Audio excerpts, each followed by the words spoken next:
یہ جانتے ہیں، ان کو خوف ہے مجھ سے،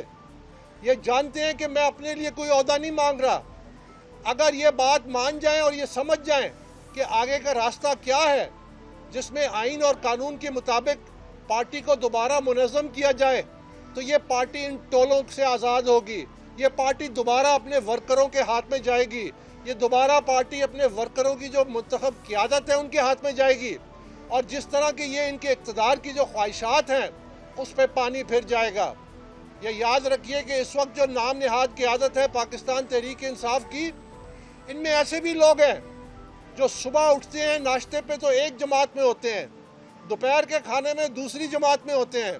رات کے کھانے میں یہ تیسری جماعت میں ہوتے ہیں، اور سونے سے پہلے دعا کرتے ہیں کہ یا اللہ مجھے کوئی ایسی جماعت دے دے کہ جس سے میرے وارے نیارے ہو جائیں۔ اور آپ کے سامنے ہیں یہ شخصیات، تو یہ کبھی بھی نہیں چاہیں گے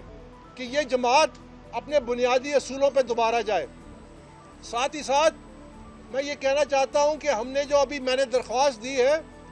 اس میں یہ بھی ہم نے لکھا ہے کہ جب الیکشن کمیشن آف پاکستان نے 22 دسمبر کو پاکستان تحریک انصاف کے انٹرا پارٹی الیکشنز کو کالعدم قرار دیا، ساتھ ہی انہوں نے لکھا کہ فارم 65 جس کے تحت اس نام نہاد قیادت نے تمام عہدوں کی بندربانٹ کی تھی، چیئرمین سے لے کے نیچے تک، اس کو بھی ریجیکٹ کیا الیکشن کمیشن آف پاکستان نے۔ اور جب سپریم کورٹ آف پاکستان نے 13 جنوری کے تاریخی فیصلے میں اس الیکشن کمیشن کے فیصلے کی توثیق کی، تو یہ بات ثابت ہو گئی کہ یہ تمام قیادت کالعدم ہے، خود ساختہ ہے۔ یہاں تک کہ سپریم کورٹ کے فیصلے میں صفحہ نمبر 14 میں لکھا بھی ہے کہ سیلف اپوائنٹڈ چیئرمین، یعنی خود اپنے آپ کو نامزد کردہ چیئرمین، ان کا نام بھی لکھا ہے۔ تو یہ قیادت کالعدم ہے، یہ خود ساختہ ہے، یہ غیر قانونی ہے، ان کا کوئی حق نہیں پہنچتا کہ پاکستان تحریک انصاف کے مستقبل کے بارے میں ایسے فیصلے کرے کہ وہ پارٹی میں ایک اور نام نہاد انٹرا پارٹی الیکشنز کا ڈرامہ کرے۔ نہ صرف یہ بلکہ یہ کالعدم قیادت کا قانونی اختیار ہی نہیں ہے کہ وہ کسی اور جماعت بشمول سنی اتحاد کونسل سے کسی قسم کا معاہدہ کرے۔ یہ معاہدہ بھی غیر قانونی ہے، یہ معاہدہ بھی کالعدم ہونے جائے گا انشاءاللہ، کیونکہ یہ ورکروں کی خواہشات کے مطابق نہیں ہے، یہ قانونی طور پہ ان کا اختیار ہی نہیں ہے کہ کسی اور جماعت سے یہ اس قسم کا معاہدہ کرے۔ ہم نے یہ بات بھی اس پٹیشن میں اس کا میں نے ذکر کیا ہے۔ ساتھ ہی ساتھ سپریم کورٹ آف پاکستان کا جو فیصلہ تھا 13 جنوری کو، اس کے بعد پاکستان تحریک انصاف نے اس فیصلے کو جو کہ انٹرا پارٹی الیکشنز کے حوالے سے تھا، اس کو سپریم کورٹ میں چیلنج کیا ہوا ہے، ہمیں اس کے نوٹسز بھی موصول ہو چکے ہیں۔ تو یہ معاملہ انٹرا پارٹی کا سب جوڈس ہے اور ہائیسٹ عدالت میں سب جوڈس ہے۔ جو معاملہ قانونی طور پہ سب جوڈس ہوتا ہے اس پہ یک طرفہ کارروائی کوئی فریق کر ہی نہیں سکتا۔ تو پاکستان تحریک انصاف کی نام نہاد جو قیادت ہے، خود ساختہ جو قیادت ہے، انہوں نے یہ جو انٹرا پارٹی الیکشنز کرانے کا ایک اور ڈھونگ رچایا ہے۔ یہ معاملہ چونکہ سب جوڈس ہے تو یہ مزید اس میں اس کی غیر قانونی حقیقت اور غیر قانونی اس کی جو حقیقت سامنے آتی ہے،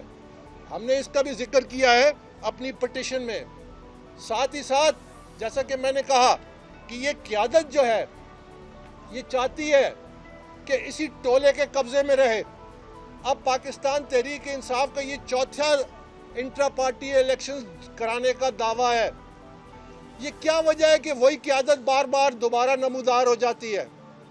اور بلا مقابلہ منتخب ہو جاتی ہے،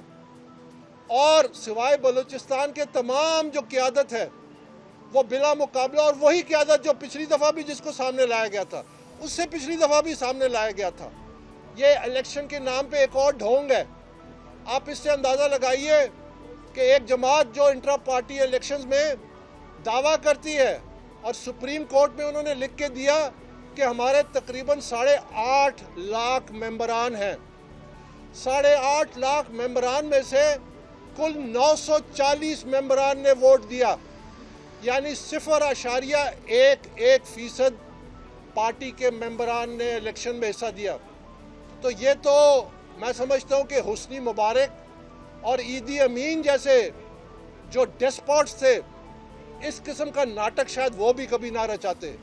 وہ بھی کم از کم انہوں نے اس دفعہ یہ کوشش کی کہ اس میں جمہوریت کا ٹچ دیں, جیسے کہ یہ اور معاملات میں ٹچ دیتے ہیں, کہ ڈیموکریسی کا ٹچ دینے کے لیے 940 ممبران 8.5 لاکھ میں سے ان کو موقع دیا کہ وہ ووٹ ڈال سکے. تو آپ اندازہ لگائیے کہ کتنا بڑا یہ دھوکہ ہوا ہے. اور اس